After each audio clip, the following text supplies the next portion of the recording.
je vous propose un petit bilan de cette année 2023.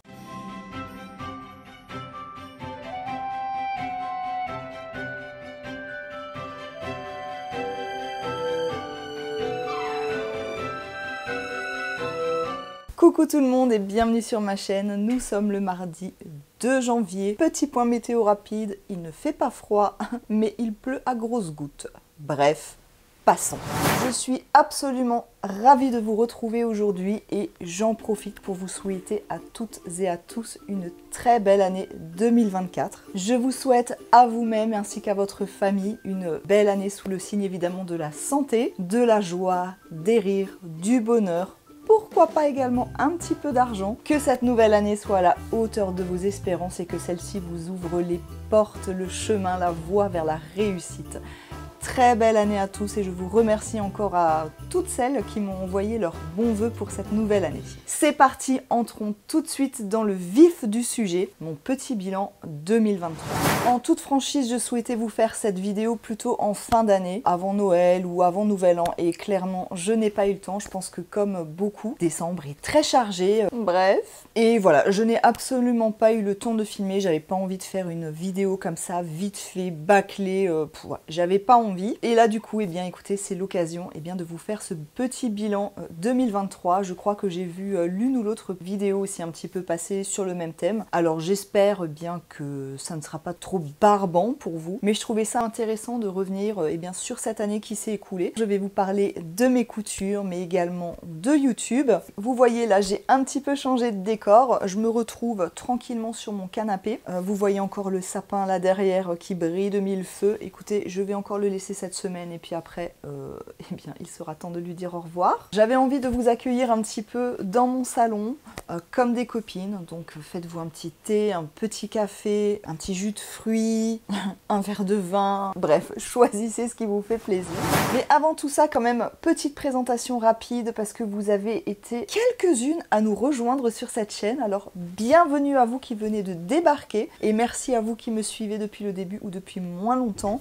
Donc je suis Audrey, sur cette chaîne je parle essentiellement de couture. Alors si mon contenu vous plaît, on n'hésite pas à liker la vidéo, à s'abonner et à faire retentir la petite cloche pour être averti à chaque fois que je poste. Vous pourrez également me retrouver sur Instagram et vous avez mon adresse mail juste en dessous. Sachez d'ailleurs que toutes les informations utiles, que ce soit des patrons, des tissus, etc., les liens seront toujours en dessous, il suffit simplement de dérouler. C'est parti, cette fois, entrons enfin dans mon petit bilan de 2023.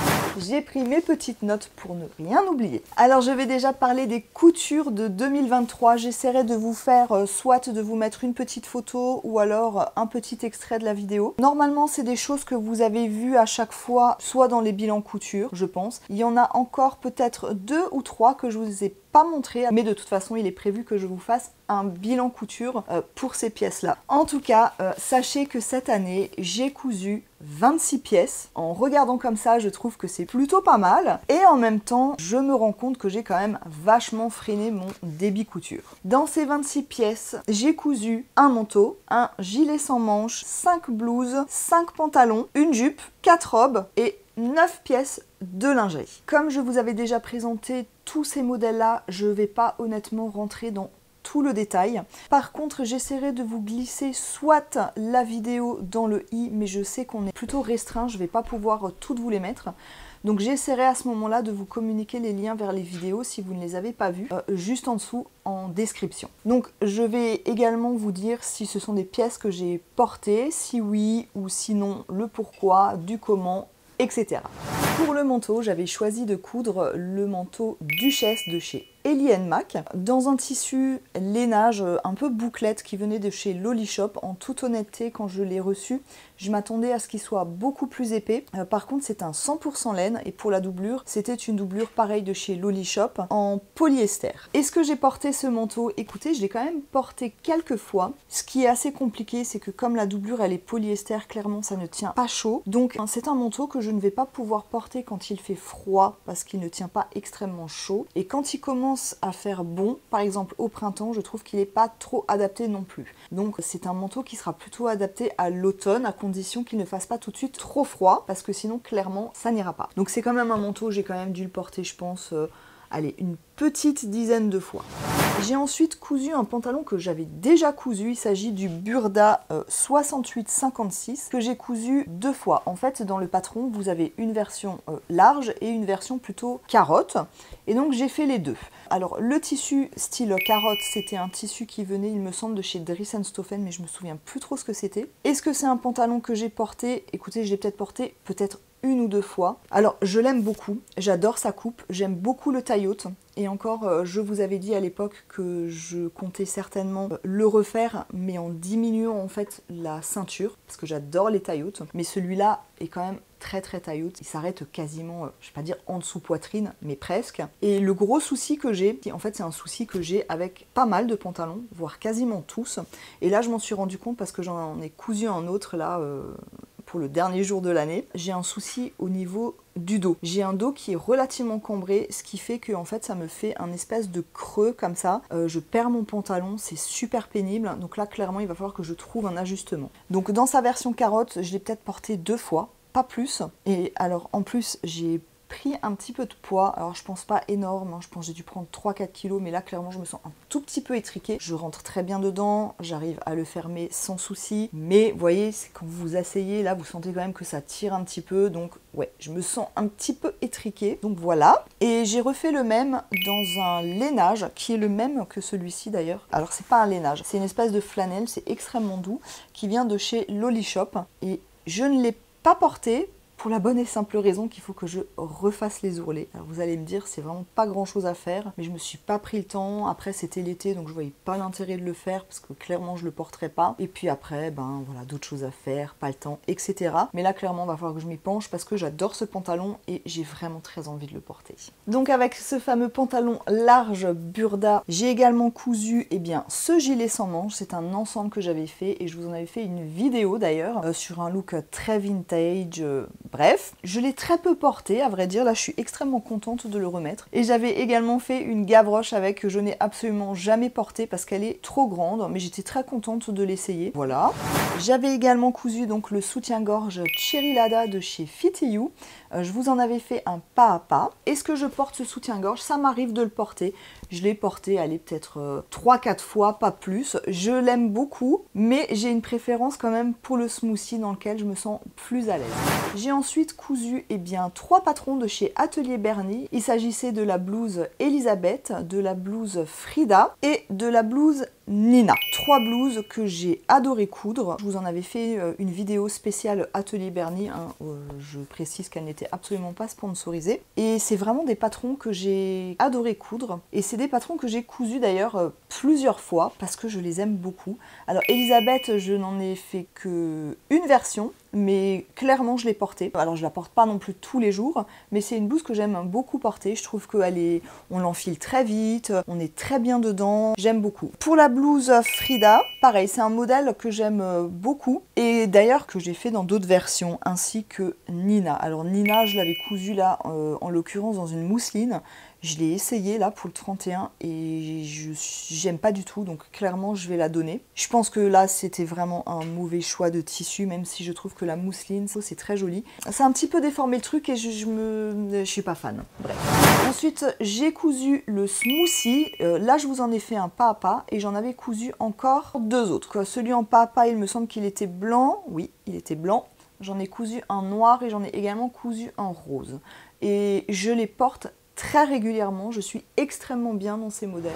Ensuite, j'ai fait un pantalon fuchsia, donc j'avais pris la base du patron Opale de chez Fibre Mood, que j'ai un petit peu mixé avec le pantalon Alexia de Atelier des Premières. Et donc, je voulais quelque chose de très simple parce que la couleur étant quand même très flashy, je me suis dit que c'était quand même mieux. Je l'ai porté, mais on voit que ça baillote un petit peu au niveau des poches. J'ai pas encore la maîtrise des matières extensibles, donc c'est clairement dû à ça. Je pense qu'à un moment j'ai dû trop tirer, mais ça m'a pas du tout empêché de le porter. Alors ça fait un effet un peu paper bag, ce qui en toute honnêteté n'est pas le plus flatteur quand on a un peu de ventre. Alors je dois le dire, j'ai pris un peu du ventre. Vous allez dire, elle nous saoule avec sa prise de poids. Mais bon, faut dire les choses comme c'est. Je vous explique le pourquoi je ne porte pas ou pourquoi ça ne me convient pas forcément. J'ai ensuite utilisé le patron de Frida, donc toujours de chez Atelier Bernie, pour en faire une robe. Donc avec le hack qu'elle propose sur son site.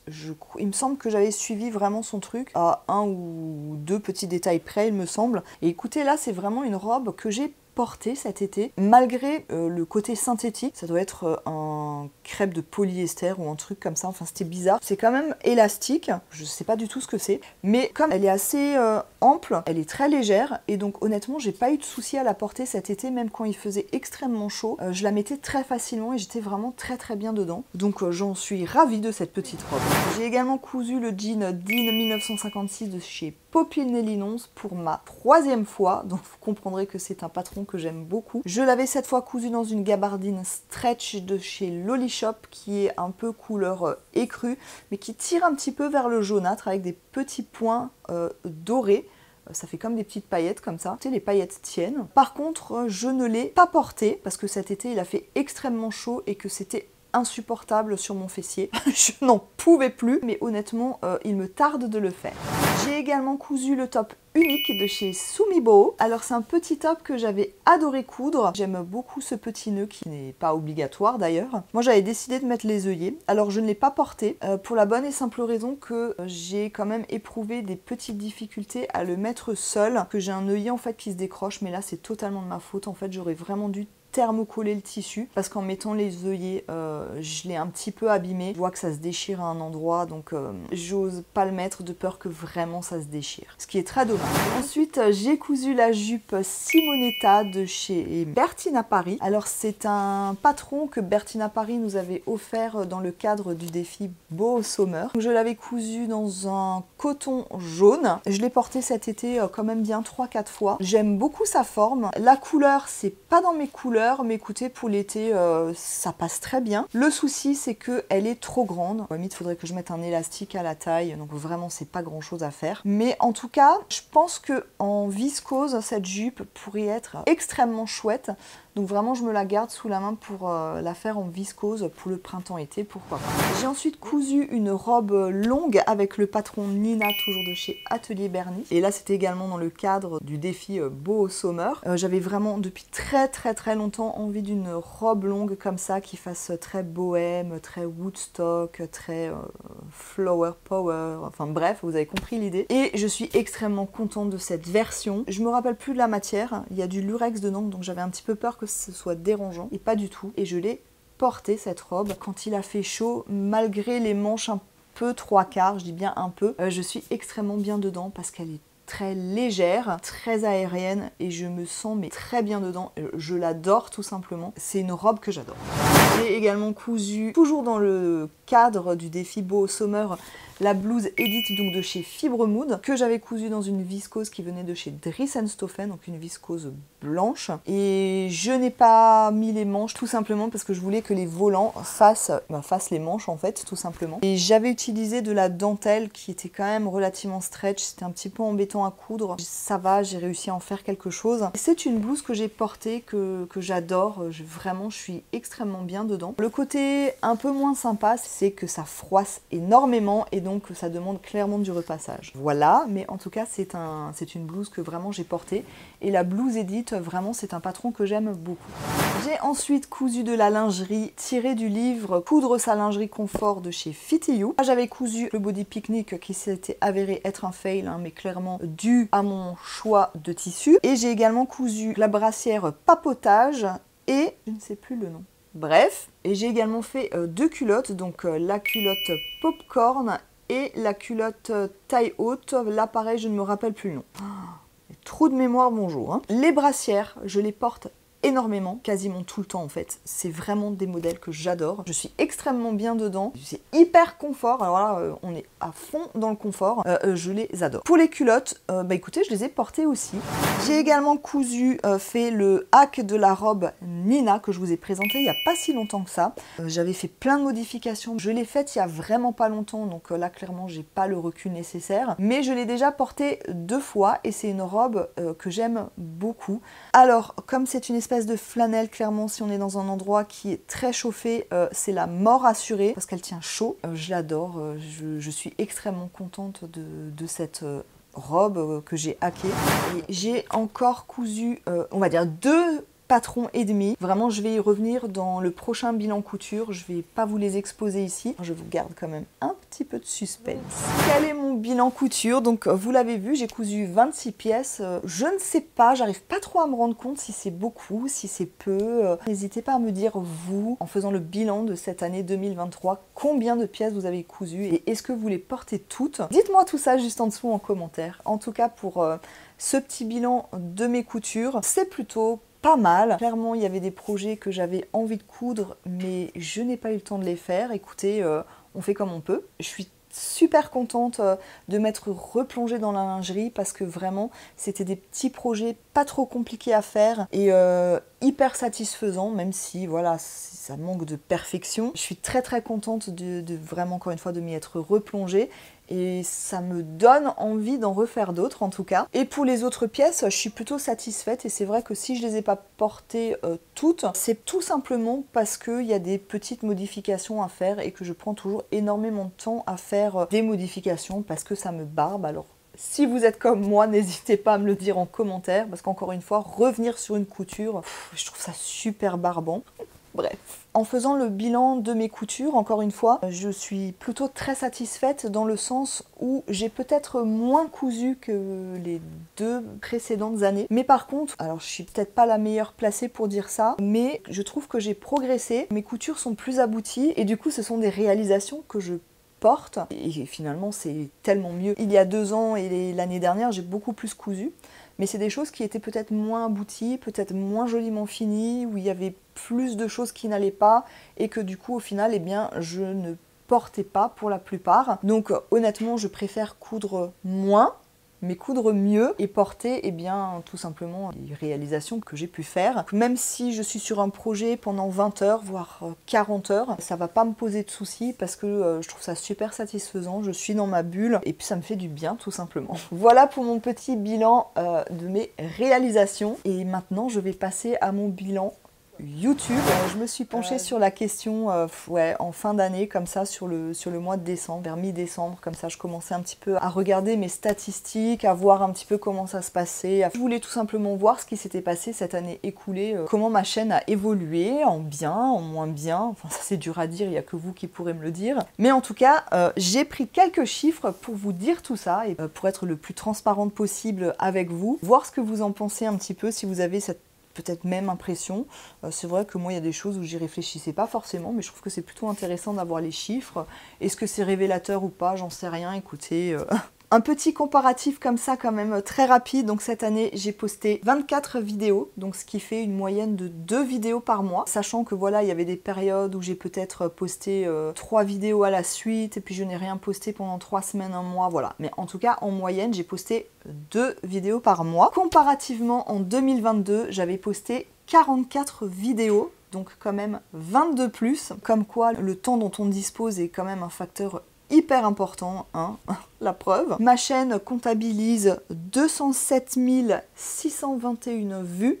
Alors ça, je pense que c'est quand même depuis le début, hein. Enfin j'en sais rien, j'ai pas fait attention mais je pense. Il y a 37 000 heures de visionnage. La durée moyenne d'une vue est de 10 minutes et 41 secondes, ce qui est quand même plutôt pas mal. Et cette année, vous êtes 1416 abonnés à avoir rejoint cette chaîne. Honnêtement, je m'y attendais pas. Bienvenue encore à vous. Et un grand merci eh bien, de vous être abonné à ma chaîne. Et merci encore, eh bien, je le fais encore eh bien, à vous qui êtes là depuis le début ou depuis moins longtemps. Et voilà, 1416 personnes, j'arrive même pas à me rendre compte. Voilà. En tout cas d'ailleurs, j'ai oublié de vous dire, mais juste avant Noël, mais vraiment très très peu de temps avant, ma chaîne a atteint les 8000 abonnés. Donc voilà, c'est un très joli cadeau de Noël. Ça me fait extrêmement plaisir. Ouais, je suis très émue, je ne trouve pas les mots. Enfin, merci. En tout cas, vous êtes 92,1% de femmes et 7,9% d'hommes. Alors franchement, s'il y a des hommes, hein, n'hésitez pas à mettre un petit commentaire. Si vous n'osez pas, mettez-moi un petit smiley peu importe lequel. La moyenne d'âge se situe entre 18 à 65 ans et plus. De 18 à 24 ans, c'est 0,6% de mon audience, ce qui est le moins. La tranche d'âge qui me regarde le plus, ce sont les 55 à 64 ans. Vous êtes 34,3%. Là où c'était assez intéressant aussi, c'est le top 10 des pays qui me regardent. Donc en premier, il n'y a pas de grand suspense, c'est la France. Ensuite, la Belgique, le Canada, la Réunion, la Suisse, l'Algérie, la Martinique, les États-Unis, la Guadeloupe et le Royaume-Uni. Eh bien, tous ces pays-là, coucou à vous et je vous embrasse très fort. Pour les villes, alors elles sont exclusivement françaises, mais dans l'ordre, nous avons Paris, Lyon, Bordeaux, Strasbourg, Lille, Marseille, Nantes, Toulouse et Nice. Coucou. Alors le top de mes vidéos que vous avez préférées sur ma chaîne, celles qui ont fait le plus de vues, c'est la vidéo les 10 patrons gratuits qui a fait 11 300 vues. Comment j'ai progressé en couture, donc c'était ma dernière vidéo qui a fait 11 200 vues et le haul DS qui a fait 9 500 vues. Il y a également Atelier Bernie que vous avez beaucoup aimé à 9 000 vues et l'idée association patron tissu qui a fait 8 700 vues. Alors d'ailleurs, je reviens vite fait sur ma dernière vidéo comment j'ai progressé en couture, je ne sais pas ce qui s'est passé. Alors en général, une de mes vidéos fait une moyenne, ça se situe à peu près entre 3 et 5 000 vues sur une vidéo. Ça peut être un peu moins, ça peut être plus. Voilà, c'est une moyenne globale. Quand j'ai posté cette vidéo, en fait, les premières heures, j'étais pas du tout dans les clous, entre guillemets, pas du tout dans la moyenne, on va dire, de ce que je fais habituellement. J'avais moins de vues, le taux de clic par impression était moins élevé et la durée de visionnage était légèrement moins élevé aussi. C'est remonté à peu près parce que tout dépend en fait l'audience, à quelle heure vous regardez la vidéo. Il y a des heures comme ça où il y a plus d'affluence que d'autres, des jours où il y a plus d'affluence. On sait qu'en général quand on poste une vidéo, là où on va avoir en général le plus de vues, ça va être dans les 24-48 heures. Voilà, c'est à peu près ça. Me concernant en tout cas, pour les autres je ne sais pas, mais en tout cas me concernant c'est ça. Donc là je vous explique un petit peu l'envers du décor de ma chaîne YouTube. Et donc cette vidéo, les 24 premières heures, elle était totalement dans ce que je fais d'habitude au niveau de ma moyenne du nombre de vues, etc. Et d'un seul coup, je crois que c'était 2 jours, 3 jours après, voire même 4 jours, écoutez, je sais plus trop. Mais ma vidéo, elle a fait un pic, mais fulgurant, j'ai pas compris ce qui s'est passé, où je suis passée, on va dire, de 2500-3000 vues à... En 24 heures, j'ai fait...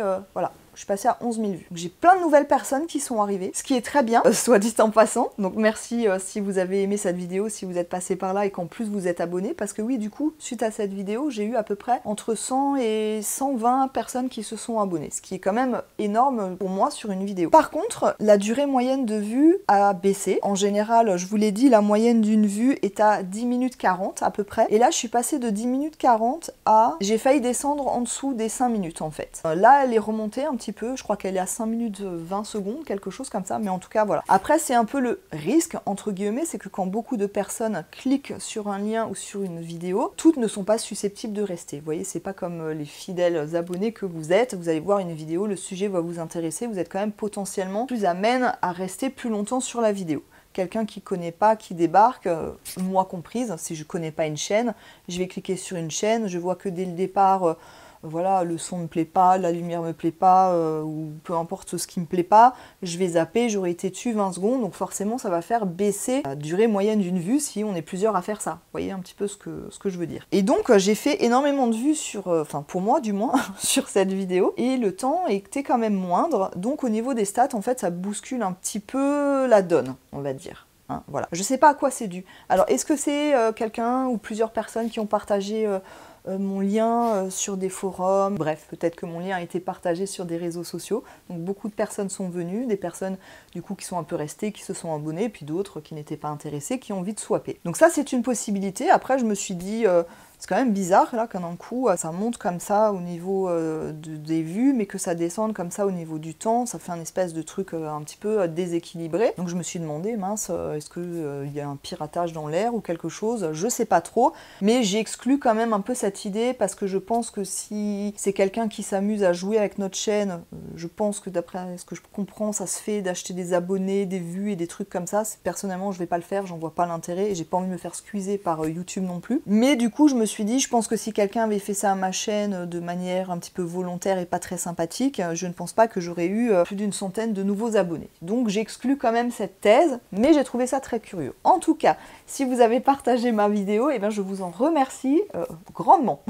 N'hésitez pas en tout cas à les partager d'ailleurs, si le sujet peut intéresser d'autres personnes. Ce qui est plutôt assez intéressant aussi de voir, c'est les chaînes que vous regardez, les autres chaînes. Alors, dans les autres chaînes qui sont regardées par mon audience, donc par vous, alors évidemment, vous en regardez certainement d'autres aussi. Et donc, vous suivez Emma, donc de chez Friendly Couture, Audrey V, La Couture by Popo, Raphaël DVN, Petit Bout de Création, Grisette, La Cabane à Coudre, Célia Karénine, Caroline Création et Flower Cousette. Voilà les chaînes que vous avez l'habitude de suivre. En tout cas, je pense que vous l'avez compris, en fait, YouTube, il y a une espèce d'algorithme qui se fait, honnêtement, je pense que ça change très régulièrement, c'est assez complexe. Je me penche pas forcément énormément dedans non plus, pas que ça m'intéresse pas, mais je trouve qu'il y a tellement de subtilité, c'est quelque chose qui me pourrirait la tête plus qu'autre chose, et donc voilà. J'ai pas forcément envie de creuser le sujet. En tout cas, il y a des moyennes qui sont faites entre les nombres de vues, entre est-ce que vous cliquez ou pas sur les vignettes, combien de temps vous restez regarder la vidéo, enfin bref, toutes ces données-là font que notre vidéo va être plus suggérée qu'une autre, et puis ça peut être tellement aléatoire d'une vidéo à l'autre, ça va changer complètement. Il y a des vidéos qui vont très bien marcher et d'autres pas, et c'est vrai que là, ça peut être un petit peu frustrant, et donc là, je vous parle vraiment de mon rapport avec YouTube en fait. Et oui, ça peut être frustrant dans le sens où il y a des vidéos qui vont nous demander beaucoup de travail. Alors je dis bien beaucoup de travail, même si ce n'est pas mon métier. Je sais que ça a pu faire polémique, les termes qu'on emploie, qu'on utilise, est-ce que c'est un travail, pas un travail. Écoutez, je ne vais pas rentrer dans cette polémique ou pas de polémique, peu importe. Ce n'est pas mon travail. Mais il y a des personnes dont c'est le travail, il y a des personnes qui gagnent leur vie comme ça. C'est leur métier, donc oui, c'est un travail. Même si on ne nous le demande pas, ça nous fait plaisir. Vous êtes peut-être aussi en attente. Faire des vidéos, ça prend du temps.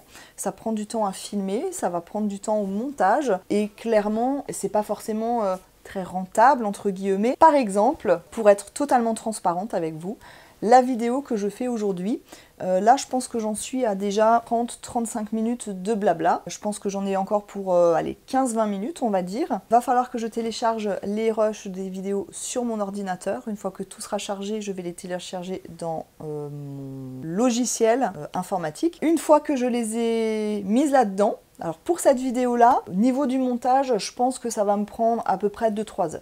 Je pense. Et encore, si je vous incruse des photos, vidéos, allez, je table entre 3 et 6 heures de montage. Ça prend un peu de temps, il y aura des coupures à faire, il y aura des passages où je vais essayer d'enlever les E. Je bug aussi assez régulièrement, ça veut dire que parfois je réfléchis à quelque chose et je peux être comme ça pendant 2 minutes à ne rien dire. Et donc tout ça, c'est des parties qu'il faut que j'enlève parce que si je les laissais, bah, ça serait super pénible pour vous, ça serait trop long, ça serait barbant, ça serait ennuyant. Donc j'essaye de mettre un petit peu de vie quand même, même si c'est pas toujours évident. Tout ça, c'est du travail, même si c'est un plaisir de le faire parce que je le fais par plaisir, sinon je ne le ferais pas. Parce que si je le faisais comme travail pour être payé, je peux vous dire que je changerais de boulot. Je vais vous dire clairement pourquoi, c'est qu'en termes d'argent, alors oui, YouTube nous paye, mais c'est pas non plus ce qu'on appelle de mirobolant. Je vous l'ai dit, j'ai posté 24 vidéos cette année, et la moyenne de ce que j'ai gagné par rapport à ces vidéos, c'est à peu près 100 € par mois. Voilà, donc pour 2 vidéos par mois, 100 €, c'est une moyenne, hein, je dis bien. Ça veut dire qu'il y a des mois où j'ai pu faire 130 € et des mois où j'ai fait 50 €. Alors on sait qu'il y a des mois où les vidéos seront plus rémunératrices, hein. Par exemple au mois de décembre, elles seront clairement mieux payées qu'une au mois de janvier, on le sait. Et il y a des vidéos comme ça qui vont ramener beaucoup plus que d'autres alors que le travail aura été moindre. Et ça, c'est totalement aléatoire. J'en reviens à cette vidéo. Voilà, ça va me prendre, allez, je table sur 1 heure de blabla face caméra. Ça va être à peu près 4 heures de montage. Si ça se trouve, c'est une vidéo qui va faire 10 000 vues et qui va me ramener 50 €. C'est un exemple. Je vais par exemple vous faire une vidéo, comme j'ai déjà pu en faire sur quand je vous faisais par exemple le format vlog, pour vous expliquer expliquer un petit peu. Donc ce format vlog, c'est des moments où je vous emmenais avec moi en couture. Donc déjà mon temps en couture était beaucoup plus long parce que de filmer en même temps, ça prend énormément de temps. Là, on met la lumière, on met la caméra, faut trouver le bon angle, etc., etc. Tout ça, c'est du temps. Donc sur une vidéo, je pense que,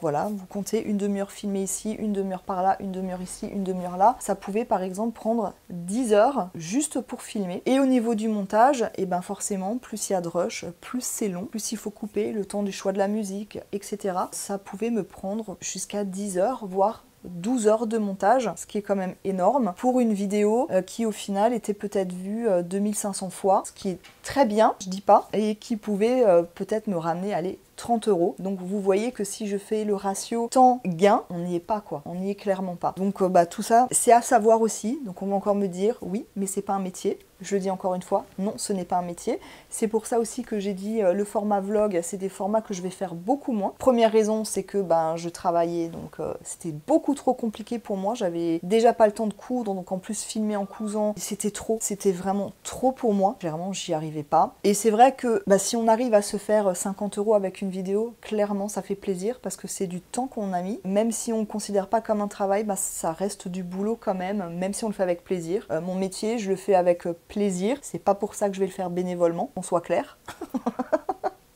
Même si c'est pas mon métier, oui, ça met un petit peu de beurre dans les épinards, ça va me permettre dans une nouvelle batterie pour ma caméra, d'acheter un trépied, d'acheter une nouvelle lumière. Donc tout ça, c'est de l'investissement et c'est voilà, les vidéos YouTube me permettent d'investir pour vous proposer des contenus de meilleure qualité, même si c'est pas professionnel, j'essaye quand même de vous donner le maximum que je peux qualitativement parlant et j'espère que ça vous plaît en fait.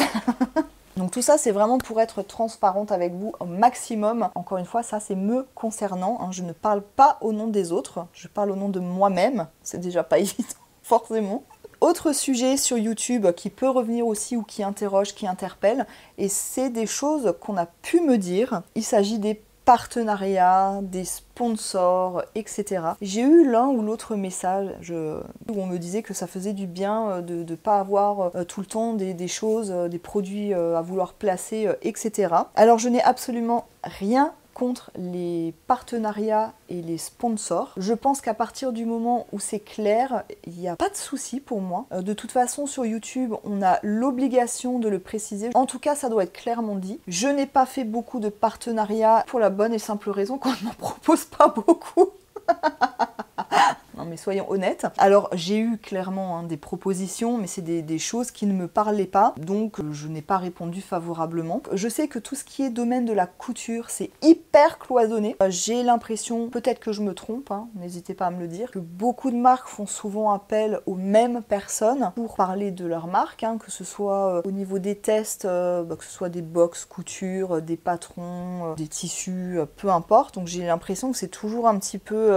ils utilisent les mêmes personnes, et s'ils utilisent les mêmes personnes, c'est que ça marche, donc tant mieux pour elles. Alors si, j'ai une marque de patron qui m'a contactée et j'ai dit oui, mais ça fait déjà quelques mois que ça traîne parce que j'ai pas encore eu le temps et que j'ai envie de faire quelque chose de correct, j'ai envie de m'y pencher bien et j'ai envie de faire un bon retour. Et pour le reste, je me ferme absolument pas, je reste ouverte aux propositions. Je peux comprendre que vous, en tant qu'abonné, spectateur des vidéos, quand vous voyez qu'il y a un partenariat ou un sponsor, vous puissiez avoir une espèce de méfiance, une espèce de crainte, parce que pour vous, c'est peut-être signe du voilà, on nous place ça, on nous en fait la pub, mais est-ce que cette personne parle sincèrement de ce produit-là? Est-ce que c'est réellement ce qu'elle pense? Est-ce qu'elle nous fait un retour vraiment objectif? Ou est-ce que son retour est positif parce que la marque la paye ou la marque a proposé un produit gratuit ou etc. Je peux tout à fait comprendre ça. Maintenant, je pense que si vous avez confiance en la youtubeuse que vous suivez, je me dis pourquoi pas, il n'y a pas d'intérêt pour elle non plus à ce qu'elle vous vende quelque chose auquel elle ne croit pas. C'est mon avis, mon opinion, encore une fois.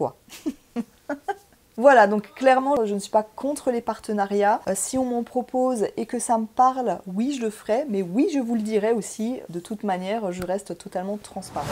Voilà, je pense avoir plutôt fait le tour de ce bilan 2023 concernant et mes coutures et YouTube. En conclusion, écoutez, j'ai passé une très belle année 2023 en votre compagnie également. Ça me fait toujours extrêmement plaisir de poster une vidéo. Ça me fait toujours très plaisir de vous lire et d'échanger avec vous. Vous n'imaginez pas à quel point vos mots peuvent me toucher. Même vos smileys me font extrêmement plaisir. C'est une petite trace de votre passage et c'est toujours très agréable. Les petits pouces en l'air, c'est pareil, ça fait toujours très plaisir. Donc là encore, n'hésitez pas à mettre un petit pouce en l'air. Pour les pouces en moins, on les voit beaucoup moins. Pour ma part, j'ai vraiment arrêté de m'attarder dessus. Alors je regarde de temps en temps par curiosité. En général, j'ai quasiment toujours 3 pouces en bas pour mes vidéos. Parfois ça peut être 5, parfois ça peut être 7. Parfois c'est 0, mais c'est extrêmement rare. Donc je peux comprendre qu'on n'aime pas le contenu, qu'on mette un moins. Bon, écoutez, voilà. On ne les voit plus sur YouTube et j'ai envie de dire c'est tant mieux. Ça pouvait être extrêmement blessant. C'est pas agréable quoi. Et c'est pas nécessaire non plus d'ailleurs.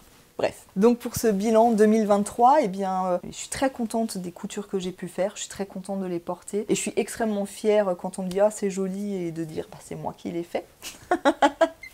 Et encore une fois, de partager avec vous sur YouTube, c'est très plaisant là également. Donc je n'ai qu'un mot à dire, c'est que ça se poursuive sur 2024. Donc vous l'avez compris, 2024, je ne compte pas arrêter ma chaîne YouTube, je compte continuer bien évidemment. Est-ce que j'ai déjà des idées de vidéos? Oui, j'en ai quelques-unes, mais vous aussi, je vais vous solliciter, n'hésitez pas si il y a des choses qui vous intéressent, n'hésitez pas à me les mettre en commentaire. Quoi d'autre? Écoutez, pour 2024, concernant YouTube et la couture, je pense que ça va être sur la même lignée, sur la même lancée, on verra comment ça se passe, ça sera en fonction du temps dont je dispose, de l'énergie, de l'envie toujours dont je dispose également. Concernant mon travail, je ne sais pas du tout comment ça va se passer. Je vous l'ai dit, je travaille dans une cure, ils vont devoir me reprendre pendant 4,64 mois.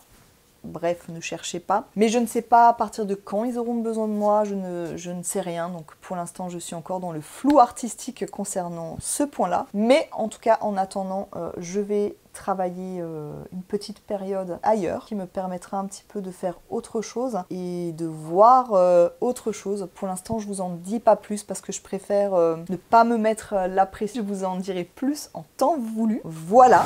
Écoutez, ce bilan 2023 est maintenant terminé. J'espère que vous l'avez apprécié. Ça m'a fait extrêmement plaisir de revenir pour cette première vidéo de l'année, de vous parler à cœur ouvert et en toute transparence. Alors je vous dis à très bientôt. Je vous souhaite encore une très belle année 2024. Profitez de cette nouvelle année. Me concernant, je n'ai pas pris de bonnes résolutions. En général, on ne s'y tient pas. En tout cas, plein de bonnes choses à vous. Je vous souhaite encore une fois évidemment la santé, mais plein de bonheur, de petites joies, de grands éclats de rire, de l'amour, un petit peu de sous-sous et plein de réussite dans vos projets futurs. Je vous dis à très bientôt. Prenez soin de vous et je vous embrasse très fort.